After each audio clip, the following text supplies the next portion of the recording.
Go ahead and be turning to Matthew chapter 5. Matthew chapter 5. It's where we started our study on Wednesday, and we're going to continue that study in Matthew 5 here this morning. Hopefully we'll finish chapter 5 up here this morning as we continue our study not only in the Gospel of Matthew, but specifically right now as we're in the Sermon on the Mount. Get into chapter 5. I do want to go over a few things for reminders of our study of the book of Matthew.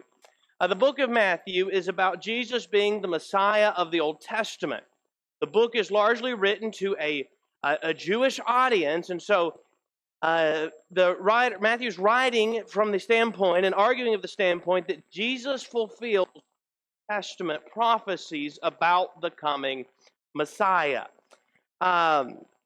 The outline of the book we're following is Faith Life Study Bible's outline, a simple three-point outline. We've got the prelude to Jesus' ministry in 1:1 to 4:16, his ministry in Galilee in 4:17 to 16:20, and then Jesus in Jerusalem 16:21 to 28:20. Our chapter contents, in the middle of the same chapter, we're not going to go over this as long, I'm just going to quickly mention them. Chapter 1 is the genealogy and birth of the Messiah. Chapter 2, the Messiah as a child. Chapter 3 is the forerunner of the Messiah. Chapter 4, the Messiah's temptation and early ministry. We are currently in chapter 5. We outlined 5 through 7 together. More about that in a moment. This is a chronology of the life of Christ, the 7 periods of the life of Christ as they're often referred. We're in the period right now known as the Great Galilean Ministry. Now, as we talked about the Sermon on the Mount, and we introduced the Sermon on the Mount on Wednesday, which is chapters 5, 6, and 7, backed up into chapter 4 and pointed out that in chapter 4, verse 23, it said that Jesus went about all Galilee, teaching in their synagogues, preaching the gospel of the kingdom, and healing all kinds of sickness and all kinds of disease among the people. This is significant because some argue that what Jesus is saying is not the new covenant, the new law. It's not his law. What he's saying is continuation on the old law. But here Matthew tells us that Jesus is preaching the gospel of the kingdom.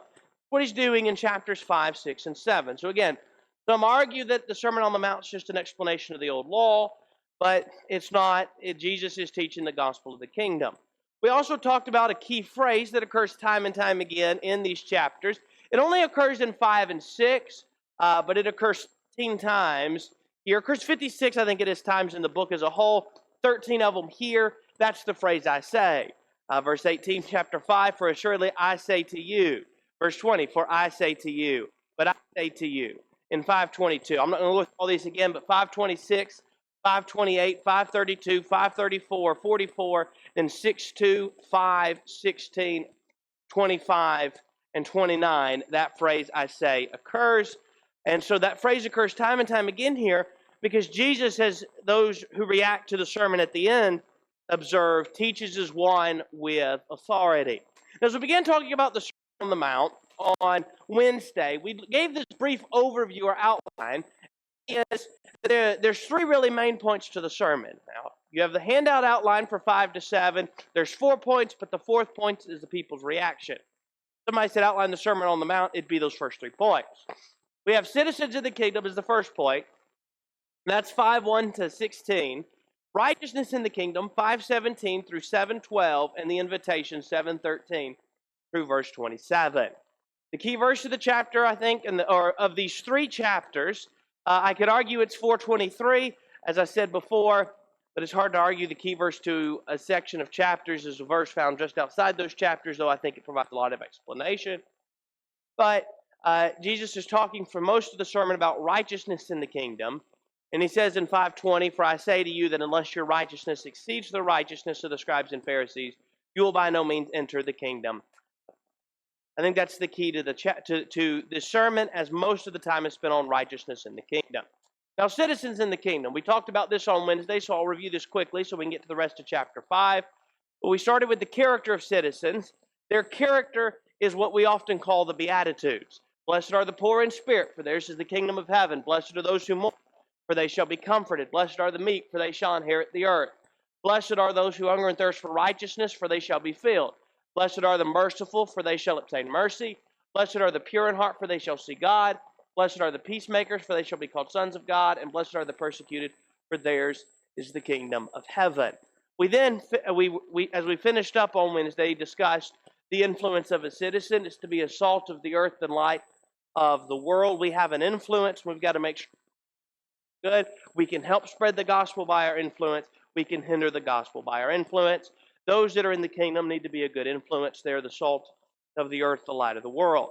We're ready for 5:17 now. Now, note this up here at the top, righteousness in the kingdom.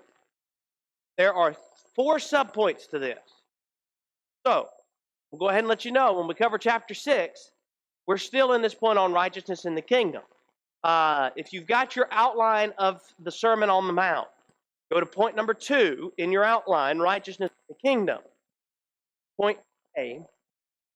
Point A is 17 to 19. That's depicted here on the screen. Point B is the rest of chapter 5, verse 20 through 48, so 5 at the end of the chapter. Point C is all of chapter 6. Now, normally we have, normally the way we outline, we have Roman numeral 1, A, B, Roman numeral 2. But again, we're not outlining the chapters, we are, but we're outlining the entirety of the sermon. Chapter 6 is the same point, just a different subpoint, if you will. That is, in your righteousness in the kingdom, here's how you act in your relationship to God. When we get to chapter 7, the first 12 verses is how those in the kingdom, this righteousness in the kingdom, behaves in your relationship with your fellow man. That's what the start of chapter 7 is about before the invitation is offered. So we're going to be in this point, the rest of 5, for all of 6, and for part of 7. So when we get to chapter 6, just remember, we're still in righteousness in the kingdom. We're on subpoint C, how it behaves in our relationship to God. But now let's go to verse 17. As we talk about righteousness in the kingdom, Jesus starts by pointing this out. Do not think I came to destroy the law or the prophets. I did not come to destroy, but to fulfill. For assuredly I say to you, till heaven and earth pass away, one jot or one tittle will by no means pass from the law till all is fulfilled. Whoever therefore breaks one of the least of these commandments and teaches men so shall be called least in the kingdom of heaven, but whoever does and teaches them, he shall be called great in the kingdom of heaven. Now, what Jesus is pointing out about what he's fixing to say, this righteousness in the kingdom, his message, it is not contradictory to the Old Testament. Jesus says, I did not come to destroy the prophets. Now, Jesus took the law and the prophets out of the way. That law was fulfilled and thus taken out of the way. He didn't just destroy it, he fulfilled it. You go back through the Old Testament and the prophecies, again, throughout this very book, 11 times that it might be fulfilled or some equivalent occurs, that as it is written and a passage is quoted. And so Jesus is saying, I came to fulfill these prophecies of the Old Testament. I'm not here to destroy the law, but to fulfill it. Perhaps sort of softening the blow of what's coming next. And what I mean by that is this. Jesus says, I'm not trying to destroy the law. I'm here to fulfill it. He's going to turn around then in verse 20 and says, you've heard that it was said. And then he's going to quote from the old law. You shall not murder. Right? That's found in Exodus 20:13. That's one of the 10 commandments, right? Not murder. You've heard that it was said. Know what those 10 commandments are. I say to you. And he's going to do that throughout this chapter. So I think he's trying to point out here in this sermon, I'm not here to destroy that law and act like it's of no importance. It is. I'm here to fulfill it. But when it's fulfilled, guess what? Here's how you're going to have to live to be part of my kingdom. Here's the kind of character you need to have to be my people. That's what he's explaining to them. Yes?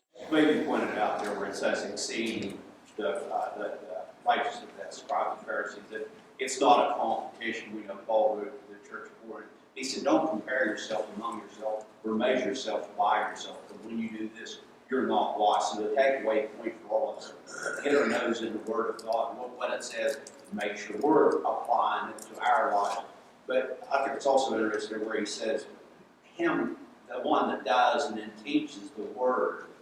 A teacher, a preacher, anyone like that, their first responsibility before they share it with other people to make sure they're living. And then, Lord willing, we get to Matthew 23. He said, the scribes and Pharisees, they sit in Moses' seat. He said, therefore, whatsoever they command you to do, that observe and do. He said, do not after their works. He said, they lay heavy burdens on men's shoulders, but they would move one with their little finger. So there's times where they distorted the word of God and taught for doctrine the commandments of men. But there was also where they uttered the right things, but they were laying these burdens, but they wouldn't get up to them. That's a lesson for all of us today. You're right. I can't remember exactly off the top of my head, but I think it's something along the lines of Ezra prepared his heart to seek the Lord, and then it says Ezra taught the people in the book of Ezra. Right? Ezra was prepared to seek the Lord. He then sought the Lord. He then taught others. Versus those Pharisees that are whitewashed tombs. They're the cup that's clean on the outside, but dirty on the inside. I don't know about you, but when I go to get a coffee cup for my cabinet, it might look clean on the outside, but I don't care what the outside looks like. I mean, I do. I don't want it to be dirty. But when I look on the inside, it doesn't matter how clean the outside is. If the inside's got dirt and grime in it, I'm not pouring a cup of coffee or tea or something in that cup. You don't want to drink out of that. And that's how they work. It's merely external, which comes 20 now. It must exceed that of the scribes and Pharisees. 20, for I say to you that unless your righteousness exceeds the righteousness of scribes and Pharisees, you'll by no means enter the kingdom of heaven. As you pointed out, as we mentioned even on Wednesday it's not about a competition, but here were people that simply were focused externally, how things looked, how they were perceived, how they looked to men. They weren't focused on their heart. What Jesus is going to get to here is, you've heard this command, but I say to you, that is, it's not focusing only on, you don't murder. He's not saying you can murder, but you not only don't murder, you don't hate. You not only don't commit adultery, you don't lust. And so he's contrasting these two. So what's this righteousness in the kingdom like, according to verses 20 through 48, particularly verse 20? It needs to be that what? Exceeds that of the religious leaders, these scribes and Pharisees. So let's go through the description. There are, here in this chapter, the rest of the chapter, we're going to focus on 6 things. 6 contrasts. Not only do you not do this, but don't do this. With the exception of one, not demand a certificate of divorce. Just do not divorce except for fornication. But he's going to contrast. Here's what you've heard, but here's what I say to you. Again, that phrase is going to occur time and time again. Let's read 21 through 26 now. You've heard that it was said to those of old, you shall not murder, and whoever murders will be in danger of judgment. But I say to you that whoever is angry with his brother without a cause shall be in danger of the judgment. And whoever says to his brother, Raca, shall be in danger of the council. But whoever says, you fool, shall be in danger of hellfire. Therefore, if you bring your gift to the altar, and there remember that your brother has something against you, leave your gift there before the altar and go your way. First be reconciled to your brother, and then come and offer your gift. Agree with your adversary quickly while you are on the way with him. Your adversary deliver you to the judge, and the judge hand you over to the officer, and you be thrown into prison. Assuredly, I say to you, you will by no means get out of there till you have paid the last penny. So as you begin at verse 21, you've heard you shall not murder. If Jesus was taking a poll of those in his audience, and again, we know the disciples were there, but it's mentioned in Luke's account, there's great multitudes there. There's a large crowd gathered listening. And if Jesus could have said, everybody that says murder is wrong, raise your hand, I would hope his entire audience would raise their hand. We know that's wrong. But he's saying, I'm not saying you, again, I'm telling you, you not only do not murder, do not even have animosity and hatred towards one another. So again, whoever is angry with his brother without a cause. There's a such thing we talk about as righteous indignation. There's a time that one may do something that makes us angry, but it makes us angry righteously. He says, you're angry without cause towards your brother, you're in danger of judgment. You say, Raca to him. That just means empty head.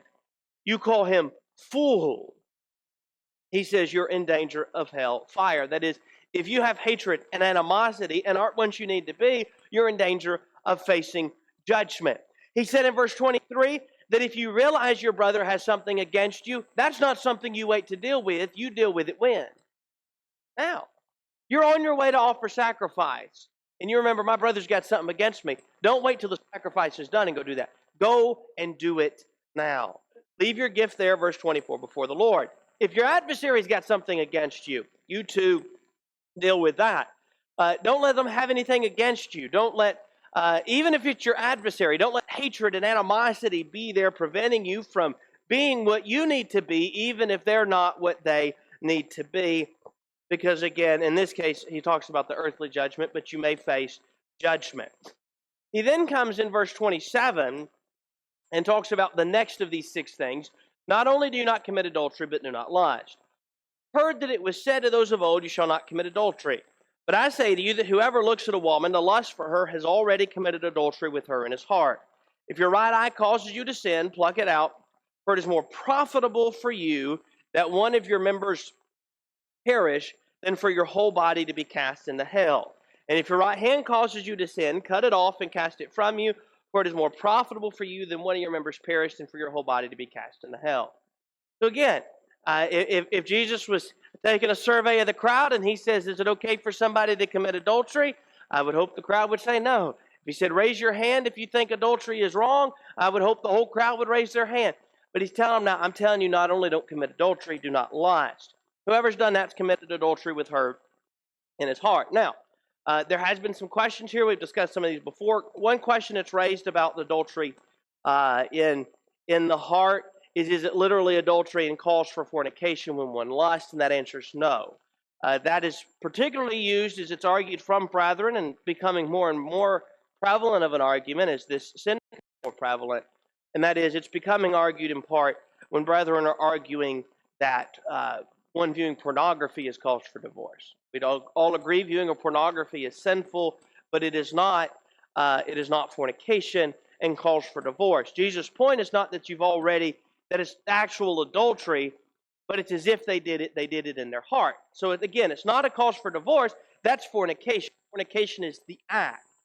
That word there, it's actually the word we get the word pornography from, porneia, or something along those lines. But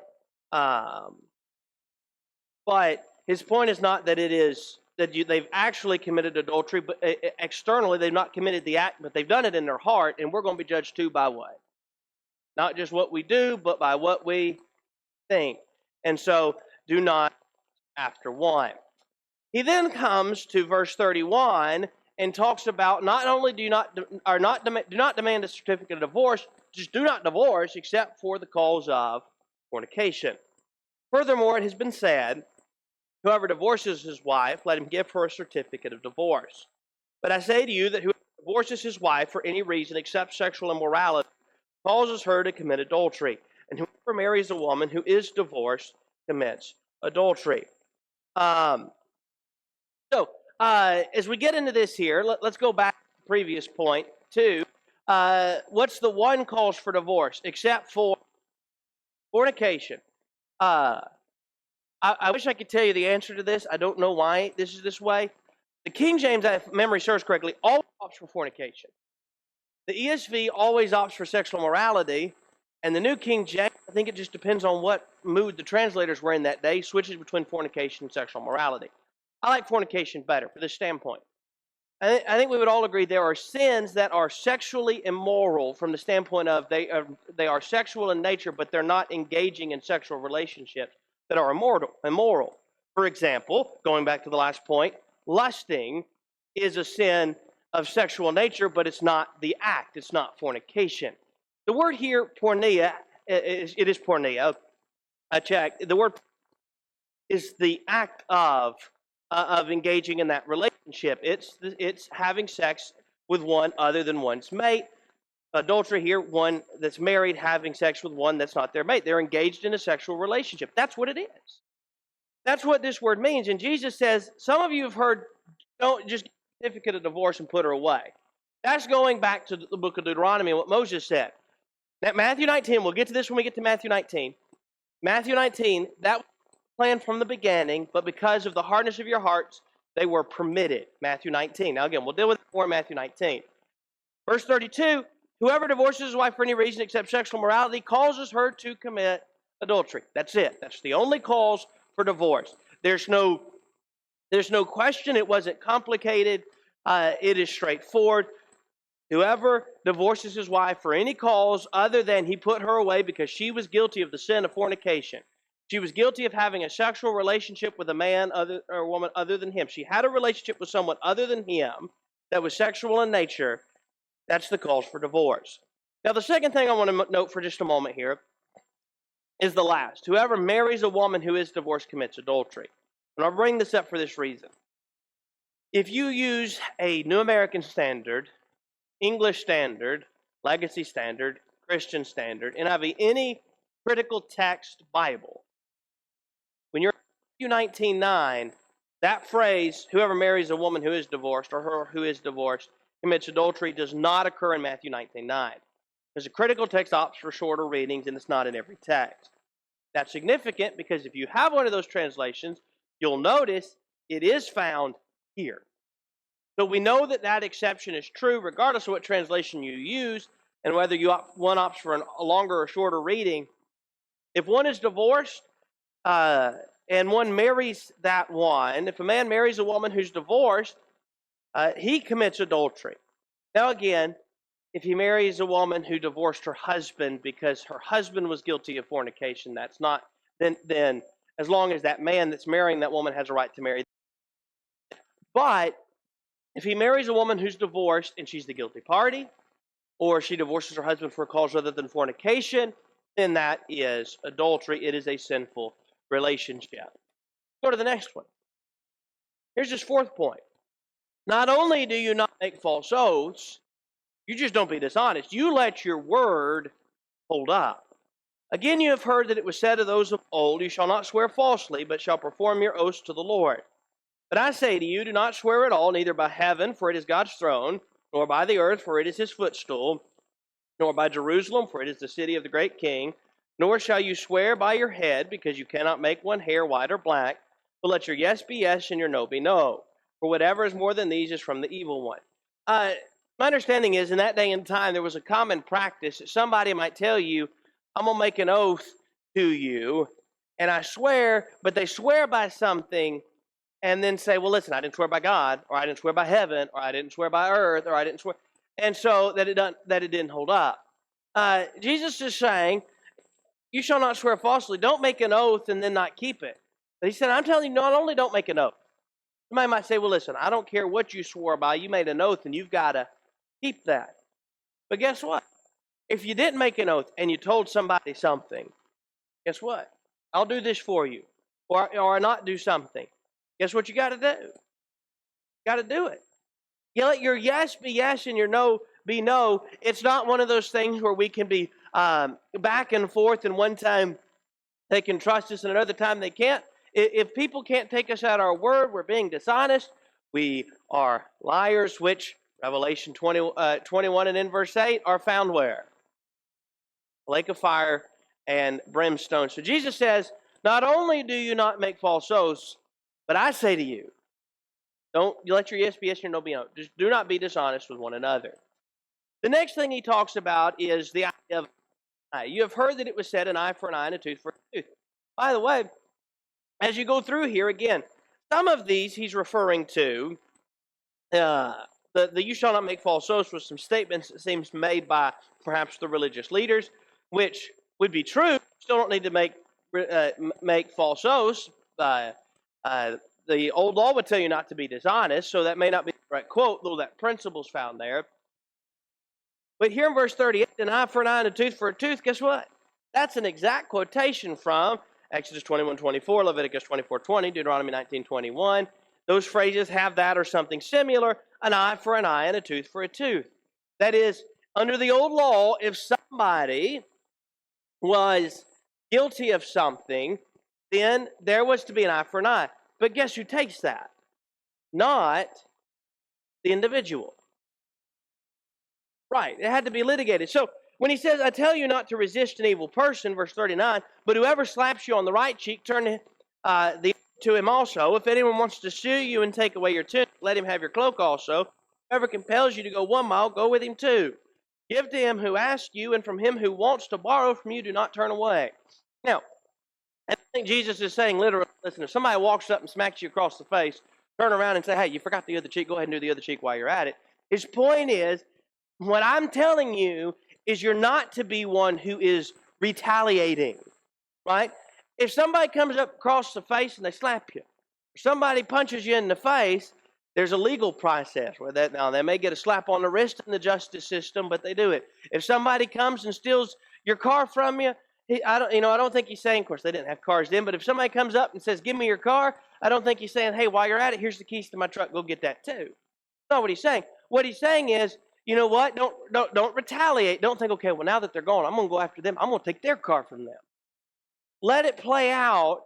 That's what for them under the old law, for them here at this time under the Roman government, for us today, there's a justice system that's going to carry it out. We're not the ones retaliating. Now, is there going to be some punishment for them under today on this earth?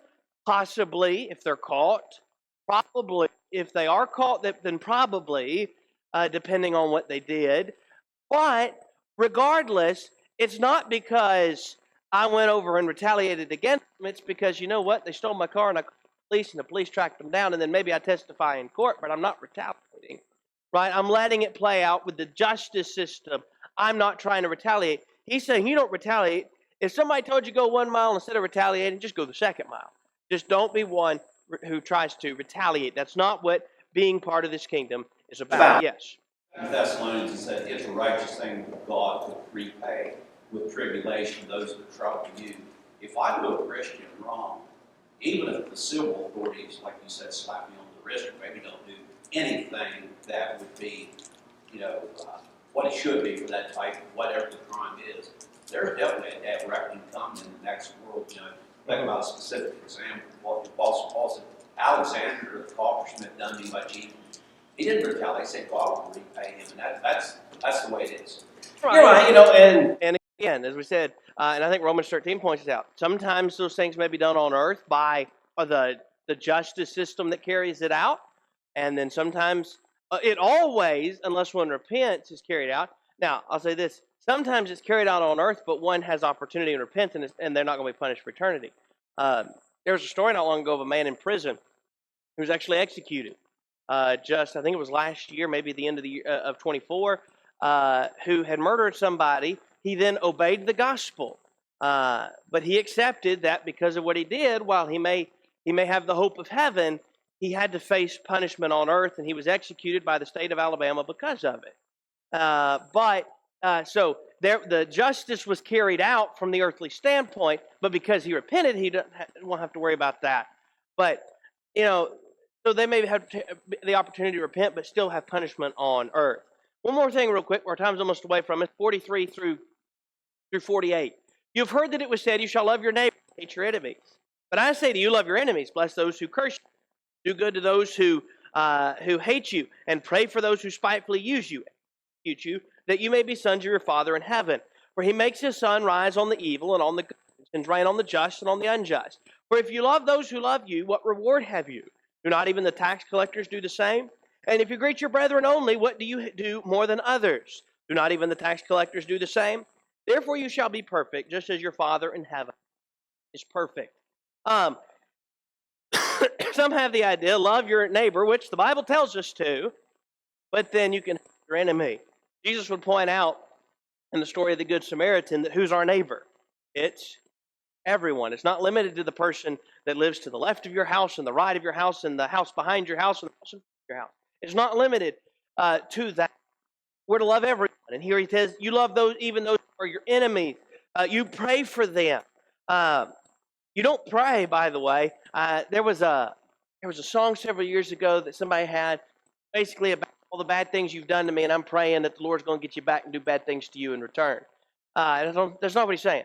You pray for them. Pray they change. Pray. Maybe they'll no longer be your enemy, but pray for them. Remembering ultimately that our Father shows mercy to those that are just and unjust in the sense that he sends the sun and the rain. We have those same things. But also keep this in mind. Romans chapter 5, Christ died for us when what? We were still sinners, still enemies. Love your enemies. That's what God did for us. If God didn't love his enemies, then Christ would not have died for us. That's chapter 5. The next time we'll pick up in our study, we'll pick up in chapter 6 and continue the Sermon on the Mount again. Still righteousness in the kingdom, but the point about our relationship.